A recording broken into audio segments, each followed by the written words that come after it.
श्री जगत प्रकाश नड्डा।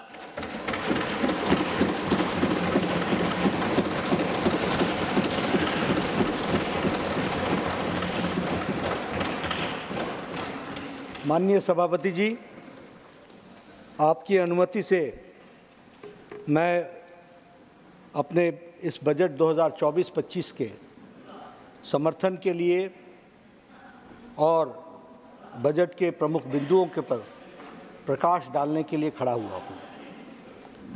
सबसे पहले सर, आपके तो नाम ही प्रकाश है। धन्यवाद सर। उसमें भी जगत जुड़ा हुआ है।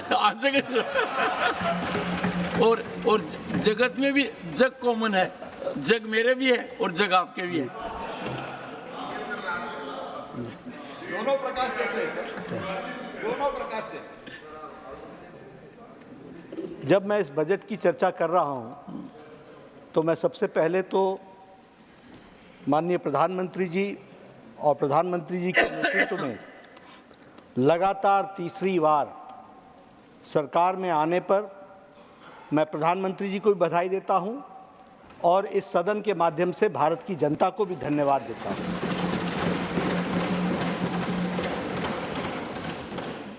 जब हम बधाई देते हैं तो हमको यह भी स्पष्ट होना चाहिए कि कई बार लोग नैरेटिव गलत तरीके से रखने का प्रयास करते हैं। जब मैं लगातार तीसरी बार कह रहा हूं तो लगातार तीसरी बार 60 वर्षों के बाद कोई प्रधानमंत्री लगातार तीसरी बार चुना गया हो और उनको जनता का समर्थन मिला हो। मैं यहाँ यह भी स्पष्ट करना चाहता हूँ कि 60 साल पहले जब नेहरू जी ने तीसरी बार पद संभाला था तो उस वक्त आज़ादी का एक यूफोरिया था। कांग्रेस पार्टी ने आज़ादी की लड़ाई में अपना योगदान किया था और विपक्ष भी बिखरा हुआ था और विपक्ष भी कमज़ोर था। छोटी छोटी पार्टियां विपरीत दिशा में चर्चा करके पार्टियां उभर रही थीं। लेकिन ये जो 2024 का चुनाव हुआ, यह चुनाव तब हुआ जब विपक्ष भी मजबूत था और राजनीतिक दृष्टि से जब सभी लोग सक्षम रहे। ऐसे में प्रधानमंत्री मोदी जी को लगातार तीसरी बार चुनाव जीतने का सौभाग्य भारत की जनता ने दिया। यह मैंडेट स्टेबिलिटी का मैंडेट है। यह मैंडेट कंटिन्यूटी का मैंडेट है। यह मैंडेट गुड गवर्नेंस का मैंडेट है और यह mandate unfoldment of Viksit Bharat का मैंडेट है। मैं आज, क्योंकि जयराम जी ने कुछ प्रश्न उठाने शुरू किए, इसलिए मैं इस पर और आगे नहीं जाता। नहीं तो स्टैटिस्टिक्स में जाऊंगा तो मैं बता पाऊंगा कि कुछ लोग तीसरी बार लगातार कोशिश करने के बावजूद भी 100 का अंक नहीं ले पाए और सारी पार्टियां मिला लें तो भी मिला करके हमारी भारतीय जनता पार्टी से भी पीछे रहती है।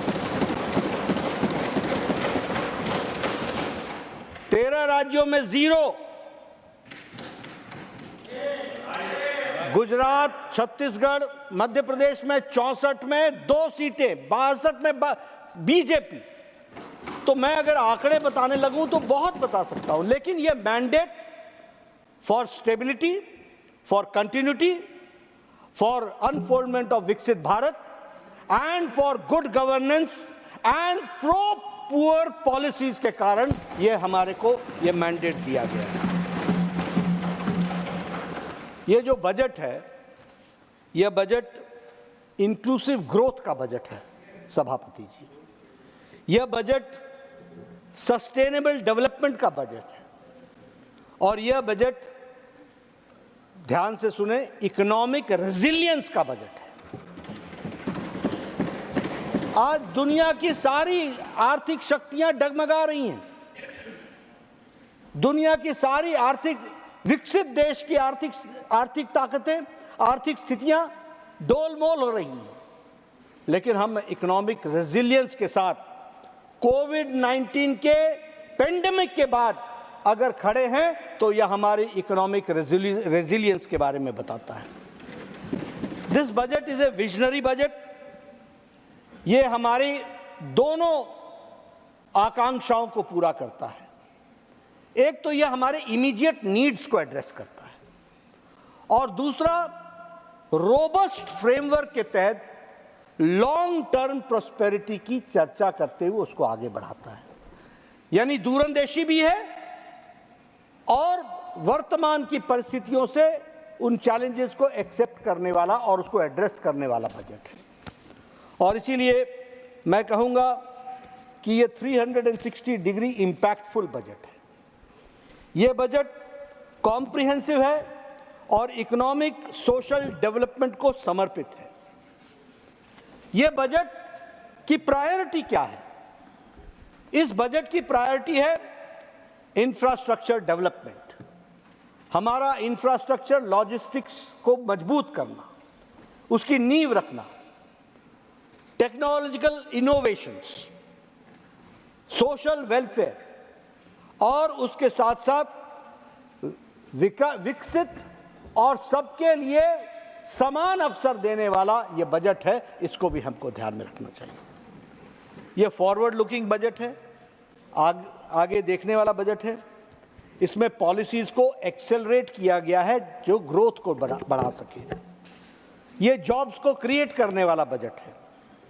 ये एनहांस करता है हमारे भारत को ग्लोबल स्टार्टअप के हब की तरह, इसलिए उसको भी बढ़ाने वाला बजट है। और इस तरीके से एक बजट में सभी तरीके से यह बजट सर्वसमावेशी है, इंक्लूसिव है ग्रोथ में, और सबकी चिंता करने वाला बजट है। मैं यहाँ ये भी कहना चाहता हूँ, और सबसे इसके बारे में मैं समझता हूँ कि सब लोग सहमत होंगे मेरी बात से। जब हम बजट पर चर्चा करते हैं तो हम विद्वानों की तरह बड़े बड़े टेक्नोलॉजिकल टर्मिनोलॉजीज का उपयोग करते हैं। ये ऊपर बढ़ गया, ये नीचे घट गया, ये दायां चला गया, ये बायां चला गया, और साधारण व्यक्ति के समझ में आए बजट मतलब ये साधारण आदमी का काम नहीं है। यानी कोई इंटेलेक्चुअल हो, कोई इकोनॉमिस्ट हो, वो चार टर्मिनोलॉजियाँ बोले, इसका रेट इतना है, इसका इतना % है, और उसको जो समझने वाला हो वही बजट का ज्ञाता होता है। लेकिन मैं साधारण भाषा में बजट को बताना चाहता हूँ। बजट चाहे देश का हो, बजट, मैं कई बार इस विषय को बोल चुका हूँ, बजट चाहे देश का हो, चाहे किसी प्रदेश का हो, चाहे किसी कॉरपोरेशन का हो, म्युनिसिपल का, चाहे किसी संस्था का हो, और ध्यान से सुनिएगा मेरी बात, चाहे किसी परिवार का हो, बजट 3 बातों पर निर्भर करता है।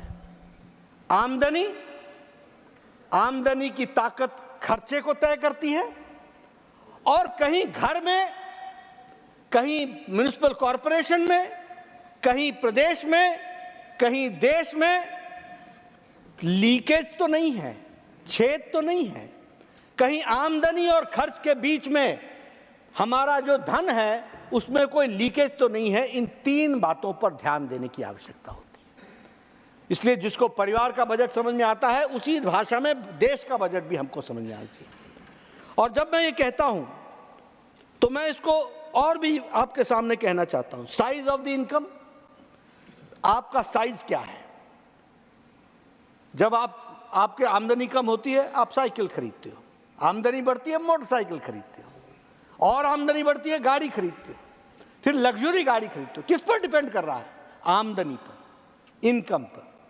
तो आपकी क्वालिटी ऑफ लाइफ भी इसी बात से तय होती है, और देश की भी क्वालिटी ऑफ लाइफ इसी बात से तय होती है।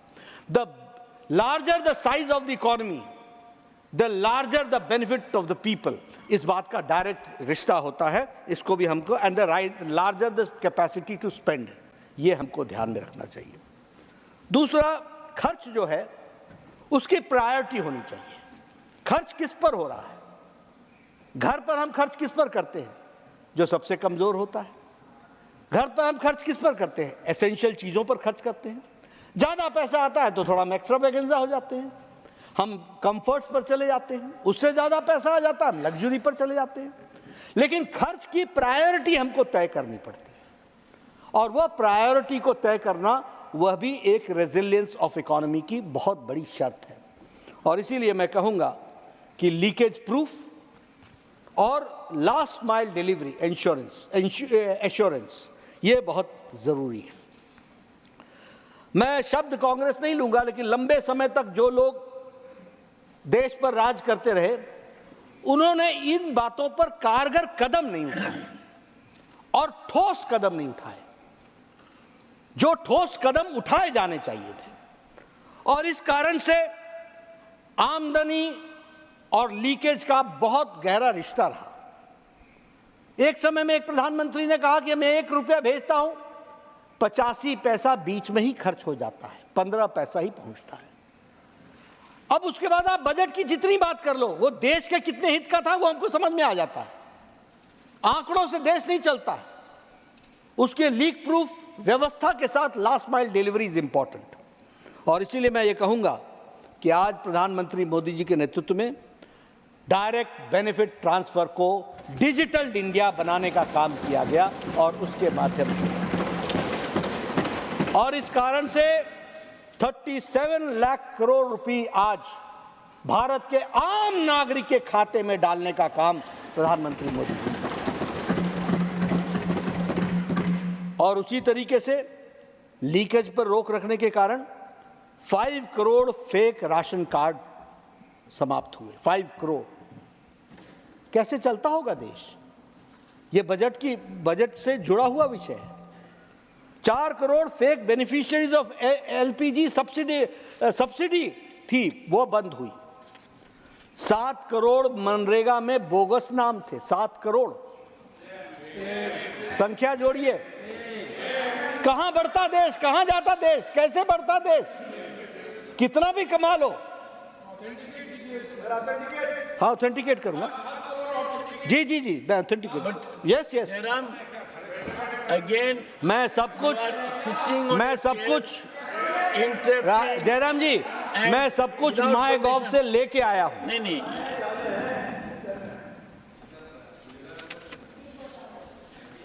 उसी तरीके से 2.5 लाख सेव्ड, ये लीकेज को रोकने के कारण टोटल बनता है 2.5 लाख गवर्नमेंट का सेव होता है। और इसी तरीके से हम बहुत प्रयास पूर्वक मोदी जी के नेतृत्व में स्ट्रिक्ट डिसिप्लिन, फाइनेंशियल डिसिप्लिन ला करके इनफॉर्मल इकोनॉमी को फॉर्मल इकोनॉमी की तरफ ले गए। आपने सुना होगा ये शब्द चलते थे, कितना ऊपर से दोगे, कितना अंदर से दोगे। ये साधारण शब्दावली थी। कितना कैश में दोगे, कितना चेक में दोगे, ये साधारण शब्दावली थी। This was the order of the day. कितना अंडर हैंड होगा, कितना ओवर हैंड होगा, यह शब्दावली थी। आज मुझे खुशी है ये बताते हुए कि हमारी फॉर्मल इकोनॉमी बढ़ी है। और फॉर्मल इकोनॉमी की जब हम बात करते हैं तो उसके कारण फॉर्मल इकोनॉमी के स्ट्रक्चर में ज़्यादा से ज़्यादा लोग आए हैं। आपने 1973 में बैंक्स को नेशनलाइज किया। मेरे आंकड़े सही नहीं हो सकते हैं, 3.25 करोड़ से लेकर के 6 करोड़ के आसपास लोग अकाउंट होल्डर्स थे। आज जनधन योजना के तहत 50 करोड़ लोग आज बैंक अकाउंट होल्डर्स हैं, और 50 करोड़ के होने के कारण आज उनको डायरेक्ट बेनिफिट ट्रांसफर तो मिल ही रहा है। 5 करोड़ बहनों को कोविड में 500-500 रुपए 3 महीने के लिए उनके अकाउंट में सीधे मिले ही मिले। ये तो बेनिफिट हुआ ही हुआ। लेकिन हमारे इकोनॉमी का, फॉर्मल इकोनॉमी का साइज भी बढ़ा, और उसके कारण आज मैं आपके सामने कहना चाहता हूं कि आमदनी के स्रोत को देखें तो टैक्स का कलेक्शन जो है, फॉर्मल इकोनॉमी अग्रसर होने के तहत टैक्स कलेक्शन जो 2014 में 6.3 लाख करोड़ था, वह आज 23.37 लाख करोड़ है। यह है बढ़ी हुई इकोनॉमी, 6 करोड़ टू 23 करोड़, 6 लाख करोड़ से 23 लाख करोड़ पहुंचा। हमारा जीएसटी का कलेक्शन जो 2017-18 में शुरू हुआ, हम चाहते थे कि उस दिन उस रात हमारे विपक्ष के लोग भी बैठते और वो प्रणब मुखर्जी के साथ वो भी बटन दबाते और जीएसटी का टैक्स शुरू होता, लेकिन नहीं हो पाया। उस समय टैक्स का कलेक्शन जीएसटी का 7.9 लाख करोड़ था, आज 20.18 लाख करोड़ है।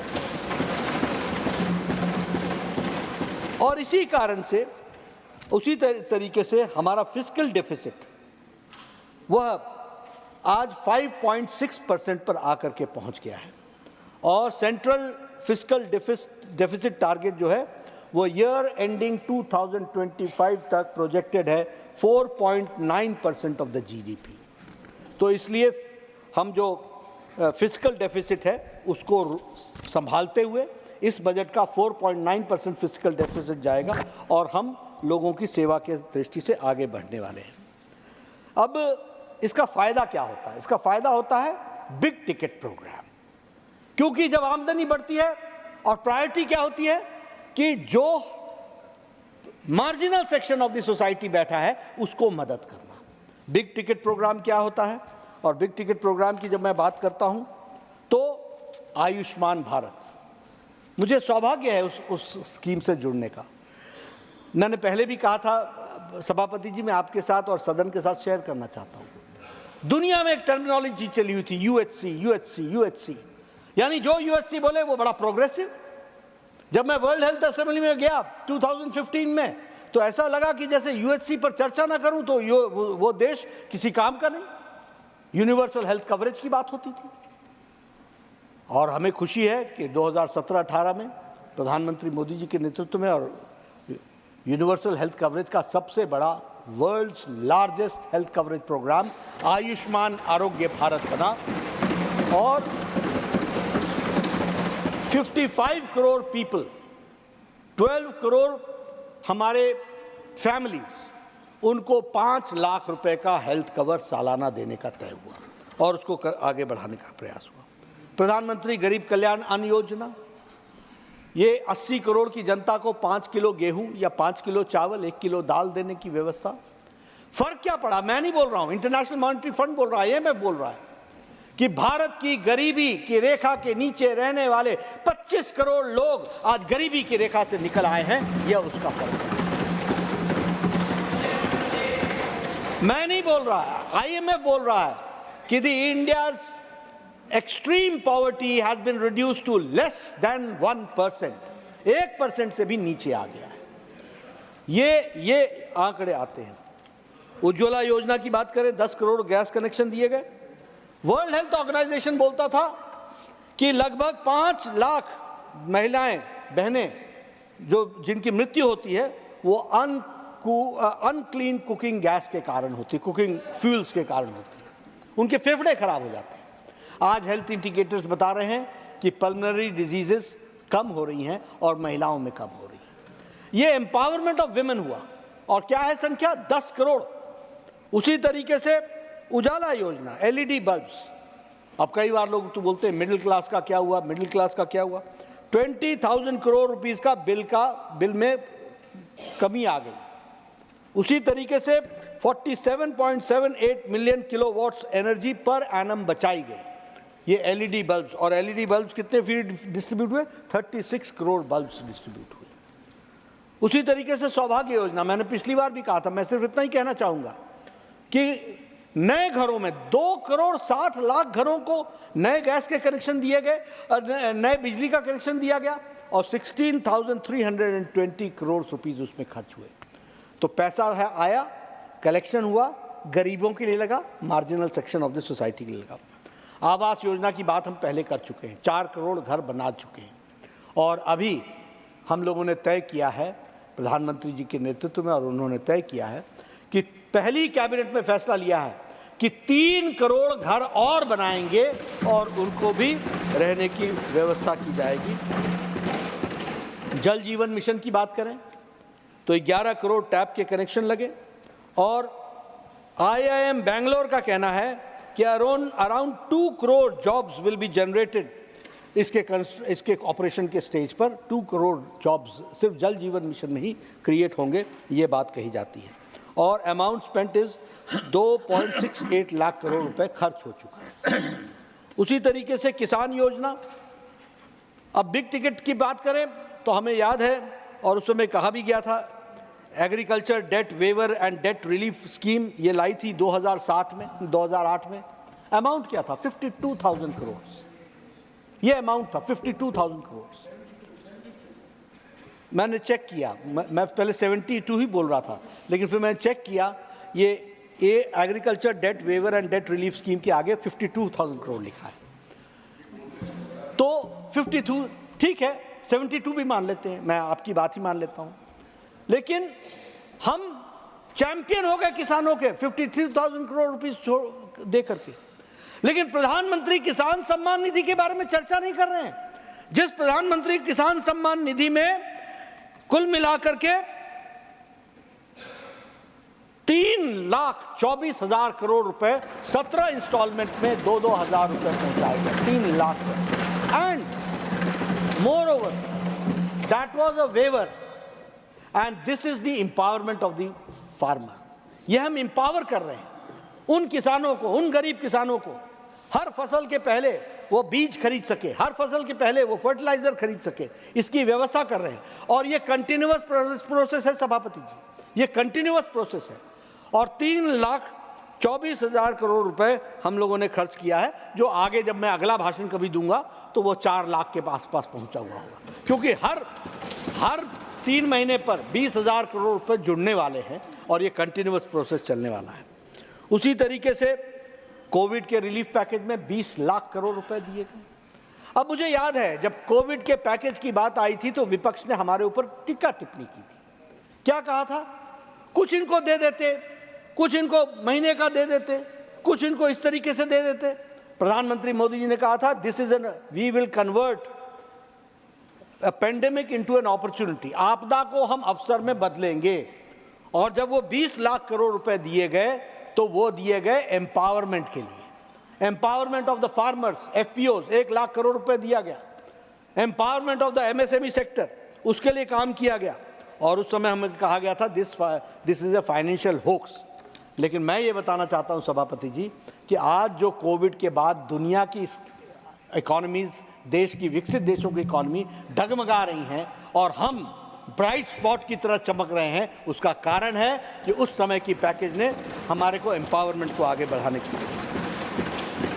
इसलिए बिग टिकट प्रोग्राम और फॉर्मलाइजेशन ऑफ इकोनॉमी और ये लीकेज प्रूफ, तीनों ने हमको एम्पावर किया है और हमने जस्टिस सबके साथ करने का प्रयास किया है और उसको आगे बढ़ाने का प्रयास किया है।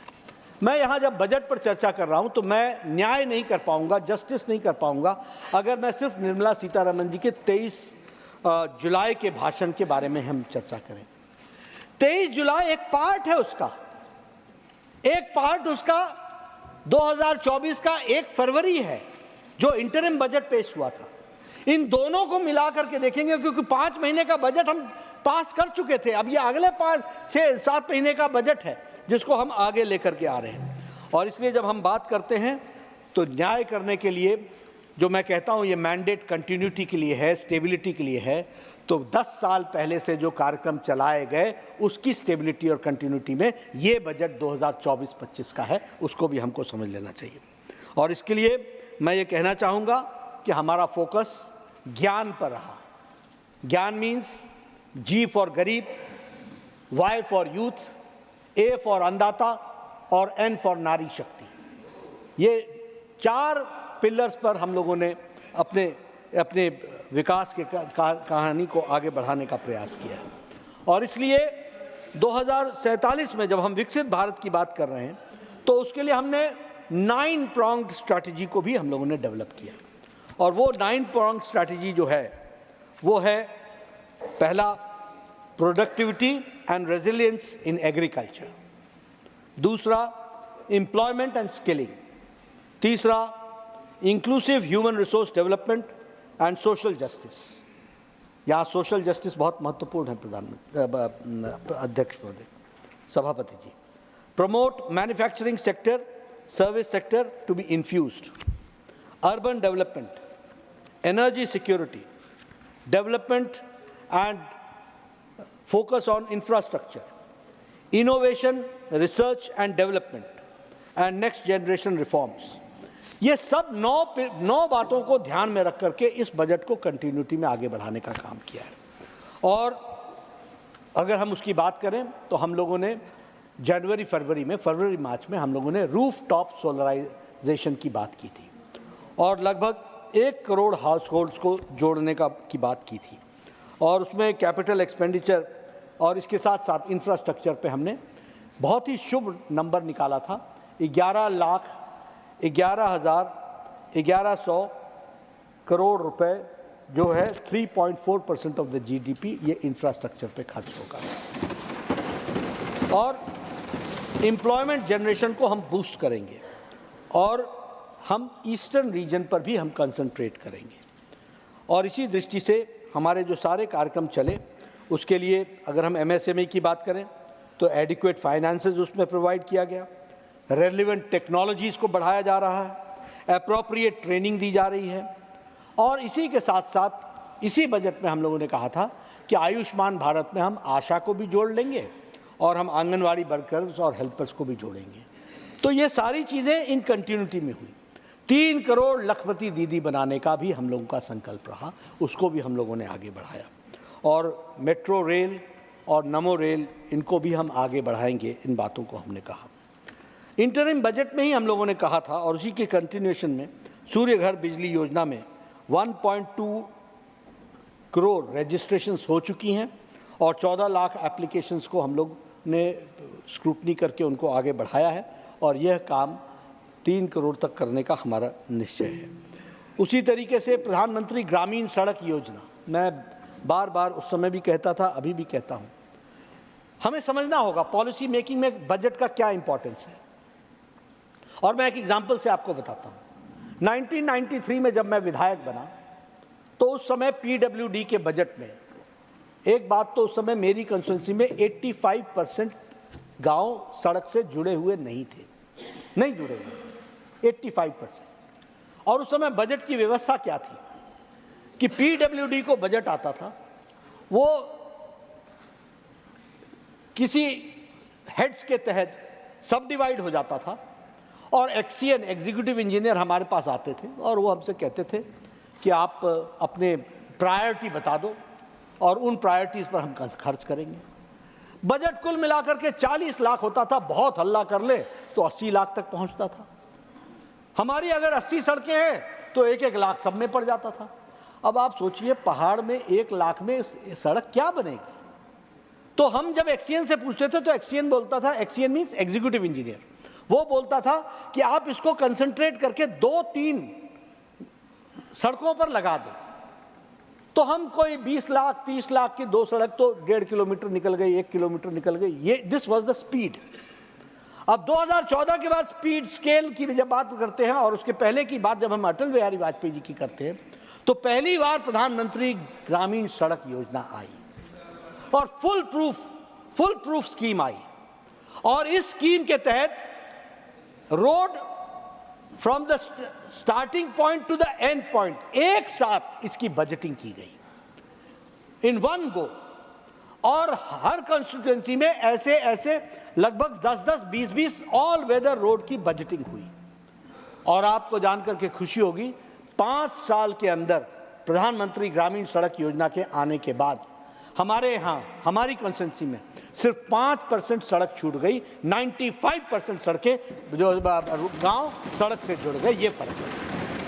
और जब मैं आपको इसके बारे में चर्चा कर रहा हूं और प्रधानमंत्री ग्रामीण सड़क योजना के बारे में चर्चा कर रहा हूं तो मैं आपको बताना चाहता हूं कि ग्रामीण सड़क योजना में 25,000 हैबिटेशंस को इस साल जोड़ने का बजट में तय किया है। और आपको जानकर के खुशी होगी कि PMGSY में 1,56,000 गाँवों को ऑल वेदर रोड से जोड़ दिया गया है। ये बदलता भारत है, इसको भी हमको समझना। उसी तरीके से पूर्वोदय में ईस्टर्न रीजन में बिहार, झारखंड, वेस्ट बंगाल, उड़ीसा, आंध्र प्रदेश इनके लिए विशेष योजनाओं को आगे बढ़ाया गया है और स्पेशल अटेंशन एमएसएमई सेक्टर को दिया गया है और प्रमोशन के लिए क्रेडिट गारंटी स्कीम को आगे बढ़ाया गया है। न्यू असेसमेंट मॉडल बनाया गया है एमएसएमई के लिए। क्रेडिट सपोर्ट के लिए हम बजट में प्रावधान किया गया है ताकि हम अपना स्ट्रेस पीरियड में हम उनको सपोर्ट कर सकें और स्ट्रक्चरल रिफॉर्म्स के तरफ ध्यान दिया गया है, इसको आगे बढ़ाया गया है। जब हम की हाइलाइट्स की बात करेंगे तो initiatives to eradicate poverty, empower the poor और empower the farmers, provide them logistic supports और provide logistic and strengthening of the Indian villages, हमारे भारत के गांवों को भी स्ट्रेंथन करने के लिए और लॉजिस्टिक सपोर्ट देने की बात इसमें कही गई है। फोकस है जॉब क्रिएशन पर। Employment linked incentive scheme will create crores of new jobs across the country. इसके लिए इसमें विशेष करके फोकस ऑन स्किल्स डेवलपमेंट पर जोर दिया गया है। बूस्ट ऑन एग्रीकल्चरल प्रोडक्टिविटी पर जोर दिया गया है। मैन्युफैक्चरिंग सेक्टर को सपोर्ट करने की बात इस बजट में कही गई है। Service sector is to be boosted और उसी तरीके से डिजिटल पब्लिक इंफ्रास्ट्रक्चर के एप्लीकेशन को भी प्रोत्साहित किया जाएगा। ये बजट के मूल प्रावधानों को रखा गया है। अब मैं यहाँ ये भी बताना चाहता हूँ, क्योंकि मैं अपने को अपने से पीठ थपथपाऊँ ये उचित नहीं है, लेकिन दुनिया अगर बोलती है तो उसको हमको समझना चाहिए। और जब मैं दुनिया की बात कर रहा हूँ तो इकोनॉमिक सर्वे ऑफ इंडिया वो कह रहा है कि comfortable foreign exchange reserves and there is a stable exchange rate, ये वो कह रहे हैं। और उसी तरीके से आईएमएफ कह रहा है India is now from fragile economy to a bright spot. ये हम नहीं, क्योंकि हम लोग आपस में बोलते रहे उसका कोई फायदा नहीं होता, दुनिया क्या बोलती है वो महत्वपूर्ण है। आईएमएफ हमको कैसे बोलता है, आईएमएफ के पास जब हम जाते हैं तो हमसे 4 बातें पूछ करके बोलता है, you have done this very good very good very good, how you have done, please demonstrate, please tell us. आज ये स्थिति हो गई है। और एक समय ऐसा था आईएमएफ ऐसे बैठाते थे, हाँ yes what you have to say, अच्छा what projects you have brought, let us see, we will examine and let you know. भारत को देखने का तरीका बदल गया। आज हमसे पूछ रहे हैं कि तुमने ये परिवर्तन कैसे लाया, ये क्यों ये परिवर्तन आया, कैसे आया, ये बोलते हैं। और वही हमको एक समय कुर्सी पर बैठा करके पूछते थे, अच्छा तुम्हारी डिमांड क्या, हम स्टडी करके बताएंगे। वो आज हमको बता रहे हैं। अब सब लोगों ने कहा है कि हम 5th लार्जेस्ट इकोनॉमी पहुंच गए। ये छोटी घटना है क्या? 11वें नंबर पर हम खड़े थे। पिछले 10 सालों में यानी 2009 3 से 4 से लेकर के 14 में हम 2 नंबर खिसके और हम छलांग लगा करके 11वें से, और किसको पछाड़ा है? ब्रिटेन को, जिसने हमको 200 साल राज किया, उसको पछाड़ करके हम आज 5वीं नंबर की अर्थव्यवस्था में। और हम संतुष्ट नहीं हैं, हमें 3रे नंबर की अर्थव्यवस्था पर जाना है और वह आप सबके सहयोग से जाना है। आपका भी सहयोग मिलेगा, इस बात का मुझे विश्वास है। मॉर्गन स्टैनली क्या बोलते हैं? India is different from 2013। Moody's क्या कहते हैं? GDP growth forecast increase is projected for the year 2024 to 8%. Growth rate, IMF economic outlook growth projections क्या बोलता है? मैंने पिछली बार भी बताया था, बार बार इसलिए बताना चाहता हूं क्योंकि हमको जब हम economy is always in comparison के टर्म्स में उसको देखना चाहिए, हम कंपेयर करना चाहिए। यूएसए का ग्रोथ रेट आज जो प्रोजेक्टेड है 2.7%, जर्मनी 0.2%, फ्रांस 0.7%, जापान 0.9%, यूके 0.5%।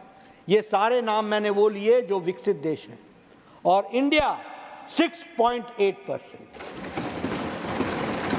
ये हमारा ग्रोथ रेट, और हम वर्ल्ड के इकोनॉमी में 15% कंट्रीब्यूट कर रहे हैं। और हमारी services purchasing managers index that has risen to 61.1, और मैन्युफैक्चरिंग परचेजिंग मैनेजर्स इंडेक्स में वो इंक्रीज होकर के 58.5% पहुंच गया है। नेट फाइनेंशियल वेल्थ परसेंटेज हमारा जीडीपी का आज 97% पहुंच गया है, और इलेक्ट्रॉनिक्स मैन्युफैक्चरिंग हमारा 6 गुना बढ़ा है। हमारे इलेक्ट्रॉनिक एक्सपोर्ट 70,000 करोड़ रुपीस के बढ़े। और इसी तरीके से हम मोबाइल की बात करें, at one point of time mobile 92% of the mobiles were imported. Now, 97% of the mobiles are being manufactured here in India, 97%. Steel में हम नंबर 4 से नंबर 2 पर आ गए हैं. हम थर्ड लार्जेस्ट ऑटोमोबाइल मार्केट बन गए हैं. Third largest automobile market. Automobile market के बारे में, जिसके बारे में राधा मोहन अग्रवाल जी ने भी उस दिन चर्चा की, मैं बताना चाहता हूँ. ऑटोमोबाइल मार्केट मतलब हमने ऑटोमोबाइल्स में हमने खरीदी बढ़ाई है. हम तीसरे नंबर हो गए. इसका मतलब जेब में पैसा आया है तब खरीदा है ना, ऐसे ही तो नहीं खरीद लिया. तो इकोनॉमी में अगर पैसा नहीं हो तो कौन गाड़ी खरीदेगा. तो वह भी स्पष्ट बताता है कि किस तरीके से हम लोगों ने इसको किया है. और ये सब पॉसिबल इसलिए हुआ है क्योंकि प्रो पीपल प्रोग्राम्स को आगे बढ़ाने का काम किया है. मेट्रो रेल की बात करें तो हम 5 शहरों से बढ़कर के 20 शहरों में पहुंच गए. हम अगर एयरपोर्ट्स की बात करें तो 2014 में 74 एयरपोर्ट्स थे, आज 149 एयरपोर्ट्स बन चुके हैं. मैं स्वास्थ्य मंत्री पहले भी था, आज भी हूं. मैं स्वास्थ्य की बात जरूर करूंगा. और मैं आपको बताना चाहता हूं कि 387 मेडिकल कॉलेजेस थे. I am proud to declare that now we have got 706 medical colleges. The undergraduate seats was 51,348. Now the undergraduate seats are 1,08,940. Indian Institute of Technology आज 16 से 23 पहुंच गई है. IIMs आज 20 हो गए हैं. ट्रिपल IITs आज 9 थे 2014 में, आज वो 25 हो गए. और उसी तरीके से हाईवे जो 12 किलोमीटर प्रतिदिन बना करते थे, नेशनल हाईवेज, आज 28 किलोमीटर प्रतिदिन बन रहे हैं. यह हमारी इलेक्ट्रिफाइड रेल नेटवर्क 60,800 किलोमीटर्स पूरा हुआ है. और उसी तरीके से यह सब कुछ हुआ है जिसमें पैसा भी लगा है, लेकिन उससे ज़्यादा प्रधानमंत्री मोदी जी की इच्छा शक्ति और दृढ़ शक्ति लगी है, जिसके कारण ये आकांक्षाएं पूरी हैं. और मैं ये भी कहना चाहूँगा कि देश एक समय में एक अवस्था से गुजर रहा था, सब कुछ ऐसे ही चलेगा, यहाँ कुछ नहीं बदलेगा, ये ऐसे ही रहने वाला है. आज साधारण मानवी भी कहता है कि भारत आगे बढ़ा है, बदला है, बदलेगा, आगे चलेगा और प्रधानमंत्री मोदी जी के नेतृत्व में चलेगा. ये बात उसमें समझेगा. मैं कहना नहीं चाहता, लेकिन रिफॉर्म्स का समय 2004 से 2014 तक था, लेकिन वह डिकेड, वह दशक शायद व्यर्थ चला गया. हमने उसका उपयोग नहीं किया. और उपयोग नहीं, कई बातें हैं. मैं जैसे आज ये बजट के ही सिलसिले में आप बताइए, आपने कहा कि नहीं कहा कि गांव का व्यक्ति तो डिजिटल जानता ही नहीं है, ये डिजिटल इंडिया गांव में ये वाईफाई ला के क्या करोगे. कहा था कि नहीं कहा था.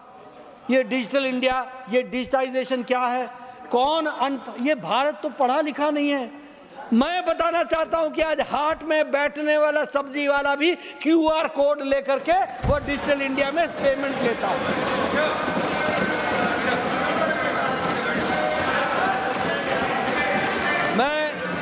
मैं आपको बताना चाहता हूं कि कॉमन सर्विस सेंटर लाखों के हिसाब से, ये तो लाखों के हिसाब से गांव में बैठ जाइए राजीव जी, गांव में लाखों के हिसाब से कॉमन सर्विस सेंटर खुले हैं. और लाखों मतलब 2 लाख 1.5 लाख से ऊपर कॉमन सर्विस सेंटर खुले हैं. और वहां यूथ उस कॉमन सर्विस सेंटर में बैठ करके ऑनलाइन कर रहा है. आज गांव में बैठा हुआ किसान अपनी ई नाम्स के मंडी से जुड़ करके वो किस दुनिया के और देश के, आप किसानों की बात करते हैं और स्कीम की बात करते हैं और किसानों के डिमांड्स की बात करते हैं. आज किसान कहां पहुंच गया है, कहां उसको पीछे बैक गियर में डालने का कोशिश कर रहे हैं आप. वो किसान तो अपनी उपज का जो मार्केट रेट है दुनिया में और देश में कहां कितना है उसको जानने का हकदार हो गया है. यह परिस्थिति आकर के खड़ी है. इसलिए मैं यहां ये भी कहना चाहूंगा कि ये जो एनुअल इन्फ्लेशन रेट की बात आप कीजिए, अब उसमें भी मैं कहना चाहूँगा 2004 से 2014 तक एनुअल इन्फ्लेशन रेट 8.2% था, 8.2%. और 2013-14 के शुरुआत में वह डबल डिजिट में पहुंच गया था. और इसके साथ साथ आज मैं ये कह सकता हूँ कि हमारा जो रेट है वो इन्फ्लेशन का वो 3.3% पहुँच गया। इसको भी हमको ध्यान में रखना है। उसी तरीके से नॉन परफॉर्मिंग एसेट्स 2004 में 7.8% था और वो 2013 में 12.3% तक पहुंच गया। एक्सटर्नल कमर्शियल बोरोइंग जो थी ECB, वह यूपीए के टाइम में कंपाउंडेड एनुअल ग्रोथ रेट 21.1% था और आज एनडीए के में एनुअल जो है वो 4.5% पहुंच गया है, उसको कंट्रोल किया गया। Capital expenditure during NDA regime पहले वाजपेयी जी के टाइम पे 31% था और बाद में वो रिड्यूस होकर के 16% हो गया यूपीए के टाइम में, और आज मोदी जी के गवर्नमेंट में वो 28% पर आकर के।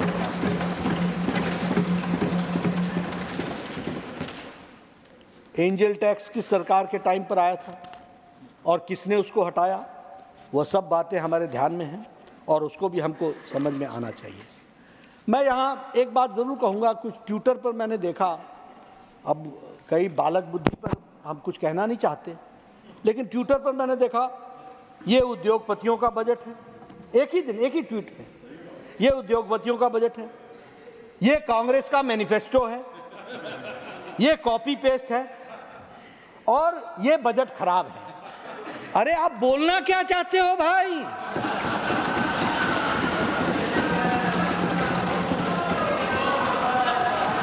आप बोलना क्या चाहते हो? ये हमारे समझ में नहीं आ रहा है।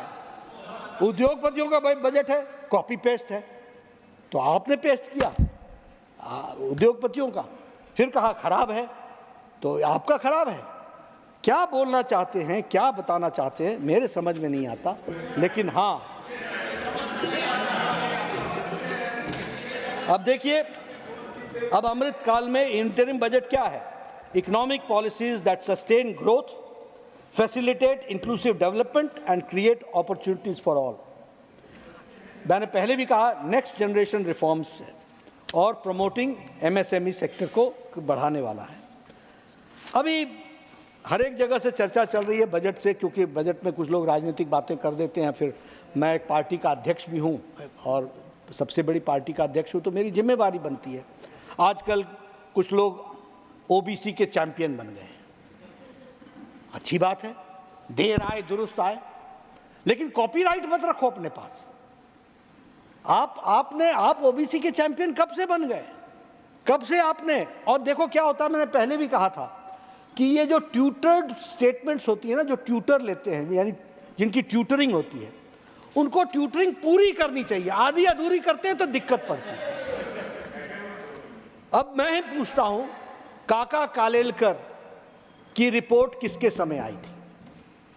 मैं जानना चाहता हूं कि मंडल कमीशन की रिपोर्ट किसके समय आई थी और वो कहां पड़ी थी, किस कबर्ड में पड़ी थी केंद्र सरकार के, कहां उसको धूल लग रहा था और कहां उस पर चर्चा हुई थी। और इसके साथ साथ मैं ये भी कहना चाहता हूं कि हमारे मंडल कमीशन की रिपोर्ट पर क्या कहा था राजीव गांधी जी ने लोकसभा में सितंबर 6 को, क्या कहा था? One man's obstinacy, Mandal commission report is one man's obstinacy. और फिर आगे कहा, the Congress under the leadership of Indira Gandhi had raised the slogan न जात पे न पात पे। आज वोटों की खातिर इतने आप ललायत हो गए हैं कि आपको आज आप ओबीसी के चैंपियन बनने लगे हैं, आप भूल गए। मैं ऐसे ही आपसे पूछना चाहता हूं, आप बताइए, आप कांग्रेस पार्टी में आपके वर्किंग कमेटी में कितने ओबीसी हैं? आप बताइए कि आपके राजीव गांधी फाउंडेशन के बोर्ड में कितने ओबीसी हैं, कितने एससी हैं, कितने एसटी हैं?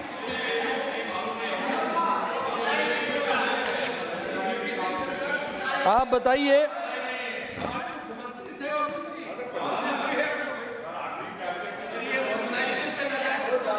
ये जो नेशनल एडवाइजरी कमेटी थी यूपीए के टाइम में, नेशनल एडवाइजरी कमेटी, इसमें कितने ओबीसी, एसटी, एससी थे?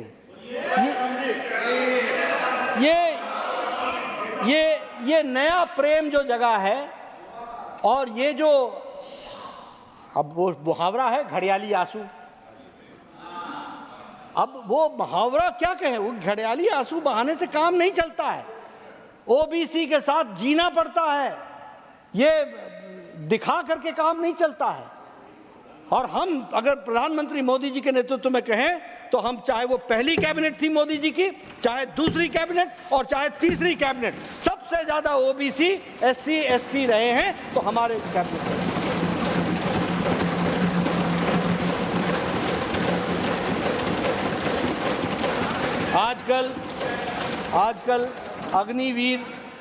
आजकल अग्निवीर पर अग्नि लगी हुई है, बहुत ज़्यादा उसमें भी पॉलिटिक्स हो रही है। आर्मी के आप बहुत बड़े हिमायती हो गए। देखिए, मैं पहले कहता हूं, नेशनल इंटरेस्ट के साथ पॉलिटिक्स नहीं होनी चाहिए। आप अग्निवीर के रिकमेंडेशंस को जरा गहराई से पढ़िए, उसके रिकमेंडेशंस को देखिए, दुनिया की आर्मी को स्टडी कीजिए, देश की आर्मी को स्टडी कीजिए। जब अटैक होगा तो वो ये नहीं पूछेगा कि ये कमल को जा रहा है या ये हाथ को जा रहा है, उसकी गोली उसी तरीके से चलेगी। और इसीलिए आर्मी को हमको पॉलिटिक्स से बाहर रखना चाहिए। और ये जो फैसला लिया गया है 400 से 500 से ज्यादा मीटिंग्स और कंसल्टेशन के बाद लिया गया है, सिर्फ किसी की भावनाओं को भड़काने के लिए नहीं, भारत की इस फौज को मुस्तैद करने के लिए, दुनिया की सबसे अच्छी फौज बनाने के लिए किया गया। लेकिन आज आप आर्मी के और अग्निवीर के चैंपियन बन गए और आप पेंशन्स की बात करने लगे। अरे 1971-72 की वन रैंक वन पेंशन में 1971-72 से मुझे नहीं मालूम कितनी सरकारें कांग्रेस की आकर के उसके बाद चली गई। The number of governments which must have come and which must have participated. क्या किया आपने? ये प्रधानमंत्री मोदी जी ने तय किया कि वन रैंक वन पेंशन, और आपने क्या किया था, हमारे यहाँ उसको बोलते हैं पायता रखना, यानी शगुन रखना। चिदम्बरम साहब ने 2004 के बजट में 2014 के जाते समय पायता रखा, शगुन रखा 500 करोड़ रुपए का। We will look after the issue of one rank one pension. ये प्रधानमंत्री मोदी जी हैं जिन्होंने 1,15,000 करोड़ रुपए दे करके अग्निवीरों की, तो इसलिए अग्निवीरों की चिंता मत कीजिए, उनकी पूरी चिंता हो रही है और भारत की आर्मी पूरे अच्छे तरीके से आगे बढ़ करके आएगी, इस बात को भी हम कहते हैं। अभी मैं ये भी बताना चाहता हूं, मैं उसको ऑथेंटिकेट कर दूंगा, कागज शायद मैं रह गया। ये एमएसपी के बारे में, आजकल आप किसानों के बड़े चैंपियन बन गए हैं, बहुत आंसू बहा रहे हैं एमएसपी के बारे में। मिस्टर केवी थॉमस ने पार्लियामेंट में जवाब दिया है कि एमएसपी देना कंड्यूसिव नहीं है। यह आपने जवाब दिया है, यह आपका जवाब है। आज आप एमएसपी के चैंपियन बन रहे हैं। मतलब ये ऐसा है क्या कि जब पाला बदल जाए तो भाषा बदल जाती है क्या? देशभक्ति तो बराबर की होनी चाहिए। लेकिन स्वामीनाथन कमेटी के रिकमेंडेशन में प्रोडक्शन कॉस्ट प्लस 50% मार्जिन, ये एमएसपी में, this was accepted by none other than Prime Minister Narendra Modi, that we have to understand. हाँ, मैं बताना भूल गया, प्रकाश जावड़ेकर जी के 2010 के क्वेश्चन के जवाब में रिस्पांस में केवी थॉमस ने, union minister of state for agriculture, उन्होंने क्या कहा? The recommendation however has not been accepted by the government. Honourable minister, date and time कब कहा? In 2010, Bharatiya Janata Party MP Prakash Javadekar in Rajya Sabha had asked the UPA government if it had any accepted the recommendations of the Swaminathan Commission regarding calculation of remunerative prices to be paid to the farmers. In 2010, मैं exact date भी निकाल करके दे दूँगा. The recommendation, however, has not been accepted by the government because MSP is recommended by the Commission for Agriculture Costs and Prices based on the objective criteria and considering variety of relevant factors. Hence, prescribing an increase of at least 50% of the cost may distort the market. A mechanical linkage between MSP and the cost production may be counterproductive in such cases. जो आपको counter productive उस दिन दिखता था, आज आप उसके बहुत रहनुमा बन रहे हैं, बहुत अच्छी बात है, लेकिन प्रधानमंत्री मोदी जी ने ये पहले कर दिया है, इसको भी हमको ध्यान में रखना चाहिए। ऐसी बहुत सी चीज़ें हैं, मैं एक दो विषय और भी आपके सामने रखते हुए बात को, मैं पता नहीं क्या है, मुझे थोड़ा सा लगा कि इस हाउस में कुछ ज्ञान का वर्धन उस तरफ ज़्यादा आ जाता है, जब उधर रहते हैं तो उसकी छाया ज़्यादा पड़ती है। दो महानुभावों ने उधर से भाषण दिया, वो भाषण एक पी चिदम्बरम साहब ने दिया और एक भाषण हमारे सिब्बल साहब ने दिया। दोनों ही सीनियर एडवोकेट हैं और दोनों ने ऐसा बजट पर भाषण दिया जैसे बजट के बारे में तो उनके दिमाग में क्या बढ़िया बढ़िया आइडियाज है, पर ये बढ़िया बढ़िया आइडियाज यहां बैठ करके क्यों नहीं याद आया था जो वहां जाकर के उनको याद आने लगा। एक ने तो एजुकेशन का रिफॉर्म ही रख दिया। ये अलग बात है कि एजुकेशन रिफॉर्म शायद 34 साल बाद जब यहां मोदी जी की सरकार आई तब एजुकेशन का रिफॉर्म आया, ये बात अलग। पी चिदम्बरम साहब ने कहा ये 500 कंपनियां ही क्यों जो जॉब्स के लिए इंटर्नशिप देंगी, ये इसको बढ़ा क्यों नहीं सकते हैं। इतने पढ़े लिखे व्यक्ति, इतने जानकार, उनको मालूम होना चाहिए कि कंपनी वो होंगी सिलेक्ट की जाएंगी जिनके पास इंटर्नशिप को की कैपेसिटी होगी उसको ट्रेनिंग देने की, उसके पास सीएसआर फंड्स होंगे उसको ट्रेनिंग देने के लिए। अगर इतनी भी लॉजिक समझ में नहीं आती, इतनी भी बात समझ में नहीं आती, तो मुझे लगता है कि वहां रहने से ही ज्यादा ज्ञानवर्धन होता है, वहीं रहेंगे तो ज्यादा अच्छा रहेगा। बाकी तो ये इस तरीके से। सभापति महोदय, मुद्दे बहुत हैं, मेरे साथी और भी रखने वाले हैं, कल निर्मला जी पूरी बात को रखेंगी। मैं यही बताना चाहता हूं कि यह बजट कंटिन्यूटी का 10 साल का बजट है और इस बजट में उस कंटिन्यूटी में एक लंबी छलांग है और यह छलांग इकॉनमी को स्टेबिलिटी भी देती है, कंटिन्यूटी भी देती है और मजबूती के साथ सबका साथ, सबका विकास, सबका विश्वास, सबका प्रयास, इस मंत्र को लेकर के चल रही है और इसके लिए आपने मुझे बोलने का समय दिया। मैं इस बजट का समर्थन करता हूं। आपका बहुत बहुत धन्यवाद।